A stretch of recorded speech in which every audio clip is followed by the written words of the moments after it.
アート×ビジネスがブランドというよりは、アートも裏側はビジネスですし、それがどちらかでは成り立たないというか、さっきも言ったようにある意味売れてないとアートではないかもしれないですし、ビジネスがあるからアートという世界が成り立つんでしょうし、ブランドっていうのは自分のアイデンティティだったりとかバックグラウンドから生まれてくるものだと思うんですよね。で、僕が高校生の時に美術の世界を目指して、予備校にね通い出したりした時は、美術の世界っていうのは答えがなくて、何でも自由にできて素晴らしいというか面白いと思ってたんですけど、明確な答えがあるわけではないんですけど、方向性としての答えは、アートにもファッションにもあるんですよね。それに気づきました。それはどういうことかというと、自分一人でやってるわけではないですし、いろんな国の人たちがアートもファッションもやってますし、いろんな国の人がいるっていうことは自分と違う人がいますし、自分と考え方も違う人もいますし、肌の色が違う人もいますし、育った環境が違う人がいるじゃないですか。そういうことによってその人なりの答えが用意されているっていうのは思いました。何でもやればアートになるっていうのはちょっと違うかなと思うので、ビジネスしかり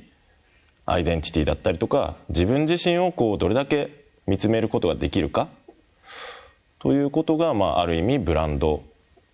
なんでしょうね。はい。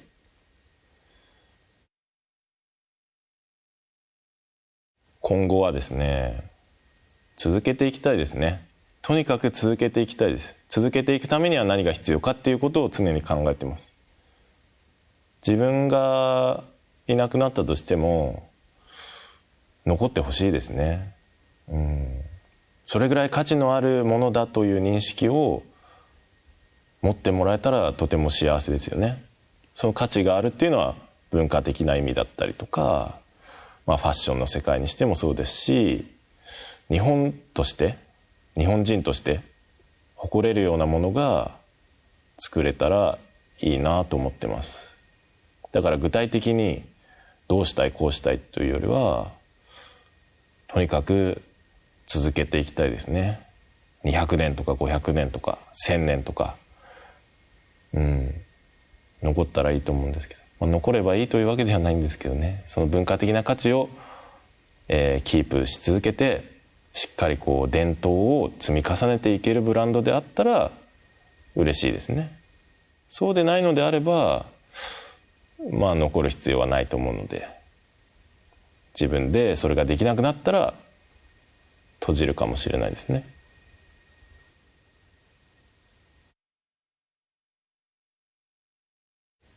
やりたいこと、何でもやりたいですね。いろんなことがやりたいですね。いろんな新しいことに挑戦すると新しい自分に会えるじゃないですか。自分の考え方というか、自分の思想というか、自分のやり方をいろんなことでトライしてみたいんですよ。答え合わせがしたいんですよ。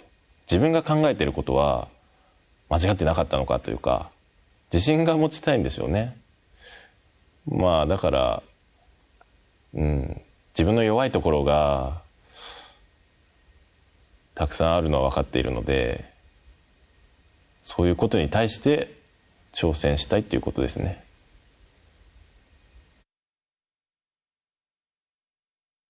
5年後の自分とか10年後の自分とか思い描いて高校生だったり大学生だったり過ごしてきたんですけど、一瞬ここ2年ぐらいちょっとそれを超えちゃったことがあったんですよ。自分が思い描いてた、今これは10年後ぐらいの予定だったのに今ここにいるってなった時に、何したらいいか分かんなくなっちゃったことあったんですよ。それ何したらいいか分かんなくなっちゃった時に、なんか今いる方向性にどんどんエスカレートしていくんじゃなくて、全く違うこと始めてみたりとか、それがアートディレクションのね仕事だったりとかしたと思うんですけど、なんか全く違うことを始めてみると全く違う自分に会えますし、また先のビジョンが見えてきますよね。だから同じことばっかりやってると物事が相対的に考えられなくなっちゃうんで、自分が今どういう立ち位置で何をしているかっていうのが俯瞰した立場で見れなくなっちゃうと思うんですよ。いろんなことに通じますけど、散歩に行くのもそうだし、鍋ちゃんのアンティークに一人で行くのもそうですし、自分がどういう存在で自分がどういう位置に立っててどう見られてるのかとか、自分は周りをどう見てるのかとか、そういうことを考えないと分かんなくなっちゃうんですよね。ある意味今から見た5年後の自分というビジョンはありますけど、またそれも塗り替えられるんでしょうね。結局それが前に進んでるっていうことだと思うので、なんか波がありますけどね、また分かんなくなっちゃう時もね来るんでしょうし、実はもう分かんなくなってるかもしれないですし、常に客観的に自分のことは見つめていたいなとは思いますけどね。だから生み出している作品っていうのは結局自分自身であり、今の自分を映すものなんでしょうね。だから前に何だったっけな、自分に誕生日プレゼントを送るとしたら何を送りますかっていう質問、講演会かなってされたんですけど、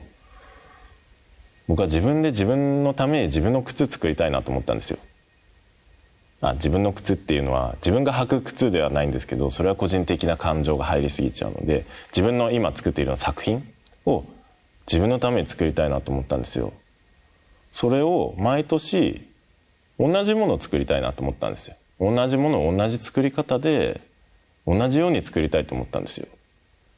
それが一番自分が映し出せるんじゃないかなと思ったんですよね。自画像を描くとかそういうことも考えたんですけど、それ毎年姿変わっていっちゃうから分かりやすいよなと思って、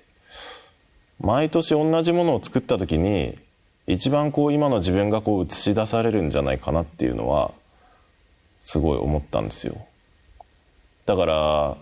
映画とか見る時もそうですけど、僕は DVD とかすごい買うんですけど、なるべく若いうちに早いうちにいろいろ見ておきたいんですよ。でそこからじゃあこの映画1年前のこの日に見たけど今日見たらどう感じるかなとか、映画は変わってないじゃないですか。だけど自分が変わっているから感じ方変わりますよね。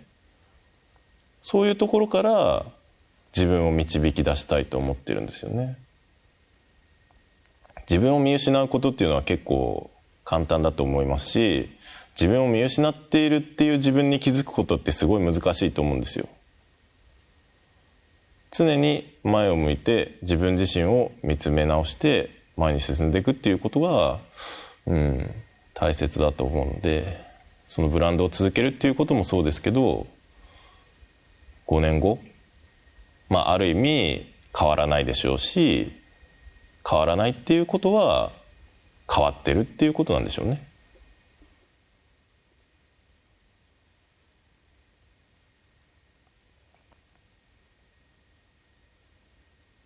立山さん、はい、ありがとうございました。はい、以上で全ての VTR とありがとうございます。終わりますが、最後にもし何か番組に対して何かあれば。楽しかったです。あんまりテレビいい思い出ないんですけど、今回は楽しかったですよ。映像もかっこよかったですし、また出たいなと思いました。また5年後に続けててほしいですね、この番組を。5年後の同じ日にまた出てみたいですね。